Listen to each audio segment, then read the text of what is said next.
Bismillahirrahmanirrahim. Assalamualaikum warahmatullahi wabarakatuh. Salam sejahtera bagi kita semua.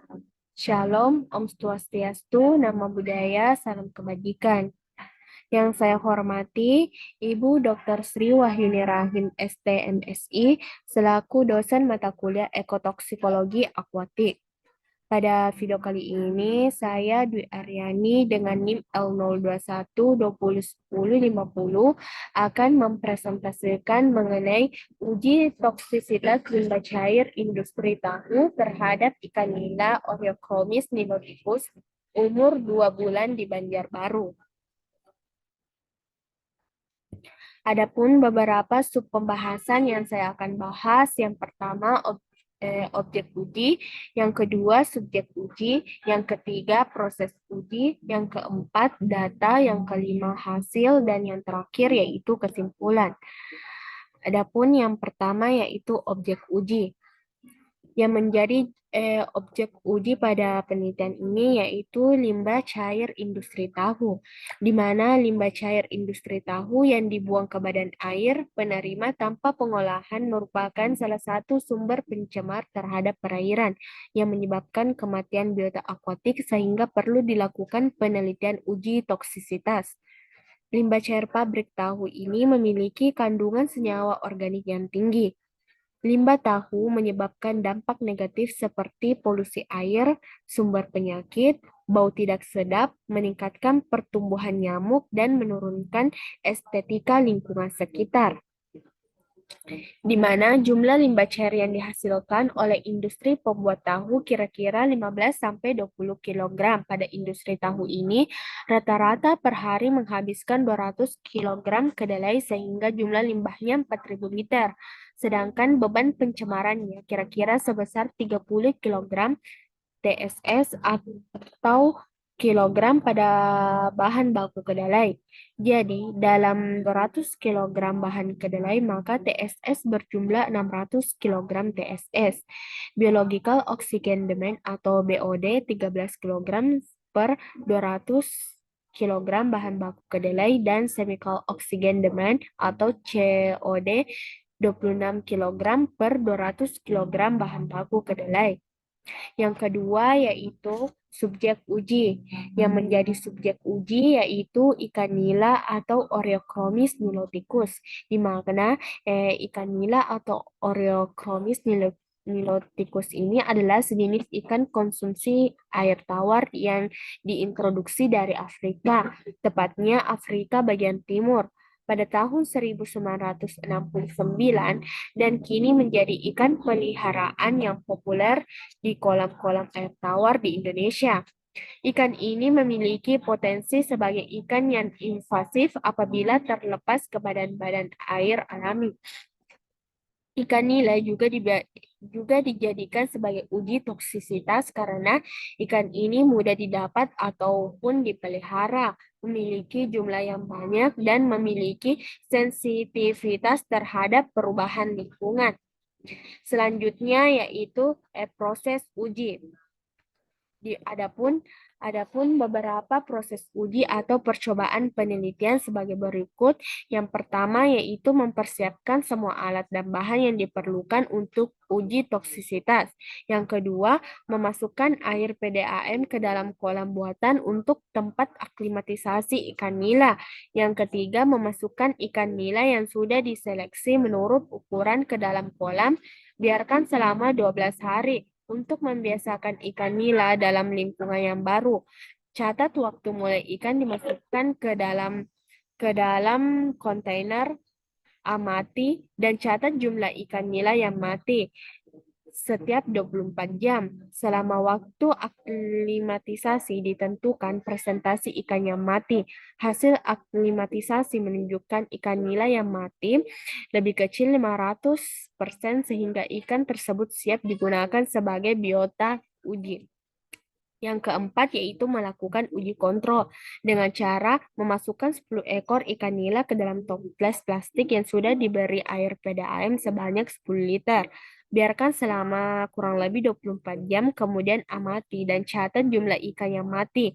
Hasil uji kontrol menunjukkan tidak ada ikan yang mati, sehingga dapat disimpulkan kontrol yang digunakan dalam uji toksisitas dikatakan valid. Yang kelima yaitu melakukan uji toksisitas awal, di mana untuk mendapatkan range finding test atau konsentrasi toksikan yang akan diperlukan dalam uji toksisitas akut dengan cara sebagai berikut yaitu menyiapkan larutan limbah dengan konsentrasi 10, 20, 30, 40, dan 50% di dalam toples plastik, ukur pH, suhu, dan DO larutan limbah.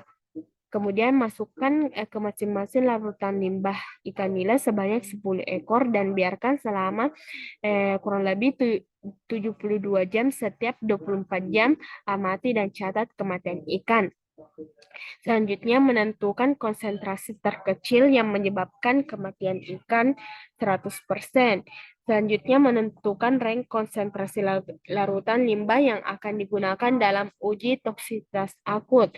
Berdasarkan hasil uji toksisitas awal, konsentrasi terendah yang menyebabkan ikan nila mati 100% adalah 20%, sehingga konsentrasi larutan limbah cair industri tahu yang digunakan dalam uji toksisitas akut adalah 4, 8, 12, 16, dan 20%.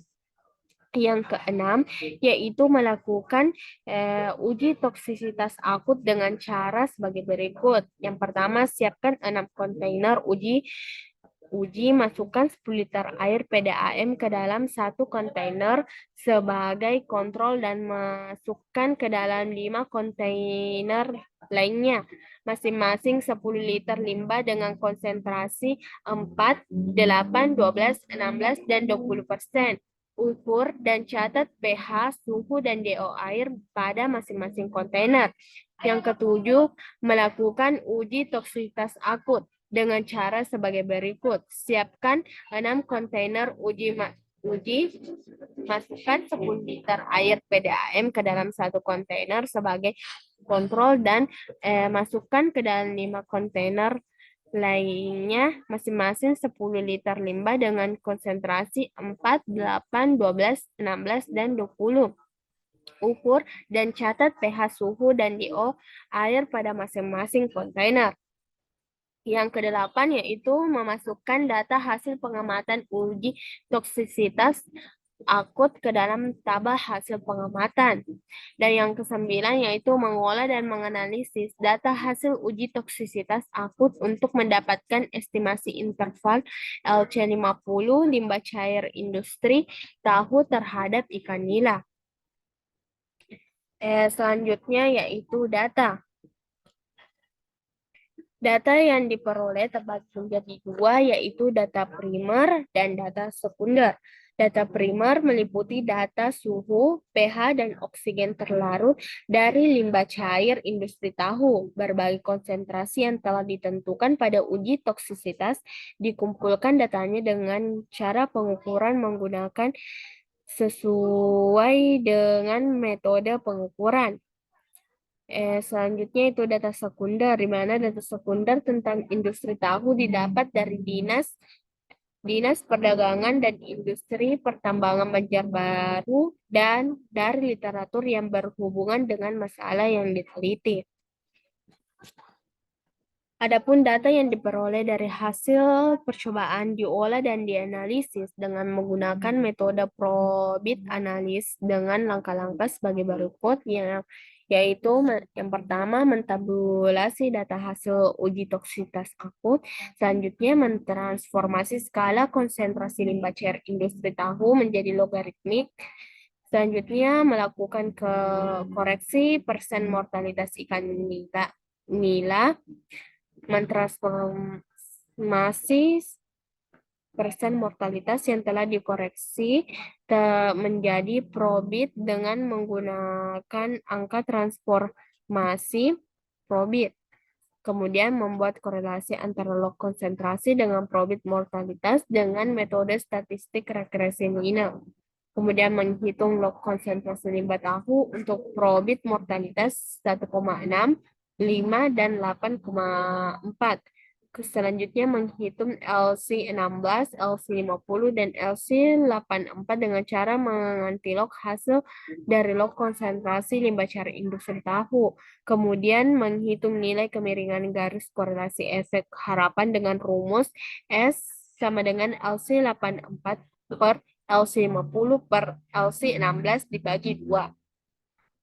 Kemudian menghitung faktor LC50, kemudian menetapkan estimasi interval dari LC50 dan menyimpulkan konsentrasi limbah tahu yang dapat menyebabkan kematian ikan nila sebagai biota uji sebesar 50%. Selanjutnya yaitu hasil. Pada tabel pertama, hasil pengamatan uji toksitas limbah tahu terhadap ikan nila menunjukkan konsentrasi limbah tahu berbanding lurus dengan persentase kematian ikan nila untuk setiap waktu pajanan. Semakin tinggi konsentrasi limbah tahu, semakin tinggi persentase kematian ikan nila. Demikian juga halnya dengan waktu pajanan. Semakin lama waktu pajanan, semakin tinggi persentase kematian ikan nila. Pada kontrol baik 24 jam, 48 jam, dan 72 jam pajanan rata-rata ikan yang mati 0%. Kemudian, semakin meningkat konsentrasi limbah tahu, semakin besar proporsi ikan yang mati. Pada konsentrasi 20%, waktu perjalanan 24 jam, 48 jam, dan 72 jam proporsi ikan yang mati 100%. Bahkan pada perjalanan 72 jam pada konsentrasi 16%, juga ikan yang mati 100%. Pada tabel hasil pengamatan oksigen terlarut di air limbah tahu pada uji toksisitas limbah tahu terhadap ikan nila dapat disimpulkan bahwa pada tabel ini menunjukkan rata-rata oksigen terlarut tertinggi terdapat pada air tanpa limbah tahu, yaitu 6,0 mg per liter, sedangkan oksigen terlarut atau DO sudah tidak ditemukan pada air limbah dengan konsentrasi 20%, di mana secara umum semakin tinggi konsentrasi limbah tahu, semakin rendah oksigen terlarut pada air limbah. Bahkan pada pajanan 72 jam dengan 16% toksikan dari limbah tahu DO juga 0 mg per liter. Oksigen diperlukan ikan untuk kelangsungan hidup ikan nila, maka dengan banyaknya limbah dan waktu perjalanan semakin meningkat, maka oksigen terlarut menipis dan akhirnya ikan banyak yang mati. Tabel yang ketiga dapat dilihat bahwa hasil pengukuran derajat keasaman pH air limbah tahu pada uji toksisitas limbah tahu terhadap ikan nila menunjukkan pH air limbah tahu berkisar antara 4,3 sampai dengan 7,0. Derajat keasaman terendah terdapat pada air limbah tahu dengan konsentrasi 20%. Derajat keasaman pada air limbah dengan waktu pajanan 24 jam umumnya hampir sama dengan derajat keasaman air limbah dengan waktu pajanan 48 jam. Kenaikan pH terjadi setelah waktu pajanan 72 jam. Hal tersebut dimungkinkan adanya proses dekomposisi dari limbah tahu yang mengandung protein sehingga semakin lama pH semakin netral. Selanjutnya itu tabel keempat di mana hasil pengukuran suhu air limbah tahu pada uji toksisitas limbah tahu terhadap ikan nila. Pada tabel ini menunjukkan suhu air limbah tahu berbagai konsentrasi dan waktu pajanan tidak terlalu berbeda, di mana suhu air limbah berkisar antara 27 derajat Celcius sampai dengan 29 derajat Celcius. Di samping pH, DO, dan suhu, ada beberapa parameter air limbah yang mempengaruhi kelangsungan hidup ikan nila, yaitu amonia dan kekeruhan, BOD dan COD. Amonia merupakan bentuk utama ekskresi nitrogen dari organisme akotik. Sumber utama amonia adalah bahan organik dalam bentuk sisa pakan, kotoran ikan, maupun dalam bentuk plankton dari bahan organik tersuspensi. Pembusukan bahan organik, terutama yang banyak mengandung protein, menghasilkan amonium dan NH3. Bila proses selanjut dari pembusukan atau nitrifikasi tidak berjalan lancar, maka dapat terjadi penumpukan amonia sampai pada konsentrasi yang membahayakan bagi ikan. Kekeruhan air yang disebabkan oleh pelumpuran di dasar kolam juga akan memperlambat pertumbuhan ikan. Lain halnya bila kekeruhan air disebabkan oleh adanya plankton. Air yang kaya plankton dapat berwarna hijau kekuningan dan hijau kecoklatan karena banyak mengandung diatom. Plankton ini baik sebagai makanan ikan nila, sedangkan plankton biru kurang baik. Tingkat kecerahan air karena plankton harus dikendalikan. Selanjutnya yaitu kesimpulan. Berdasarkan hasil dan pembahasan yang telah dijelaskan, penelitian mengenai uji toksisitas akut LC50 limbah car industri tahu di Banjarbaru terhadap ikan nila Oreochromis niloticus dapat diambil beberapa kesimpulan sebagai berikut, yaitu karakteristik limbah tahu mempunyai parameter pH 4, suhu 30 derajat Celcius, dan DO 0 mgl per liter, di mana yang pertama nilai L50 waktu perjalanan 24 jam konsentrasi limbah tahu yang mengakibatkan kematian 50%. Ikan nila adalah 3,80 sampai 11,35%. Yang kedua nilai LC50 waktu perjalanan 48 jam konsentrasi limbah tahu yang mengakibatkan kematian 50% ikan nila adalah 3,67 sampai 14,30%. Dan yang terakhir yaitu nilai LC50 pajanan 72 jam konsentrasi limbah tahu yang mengakibatkan kematian 50% ikan nila LC50 adalah 3,38 sampai 12/10%. Mungkin itu yang sempat saya sampaikan. Mohon maaf apabila ada kekurangan. Sekian dan terima kasih. Assalamualaikum warahmatullahi wabarakatuh.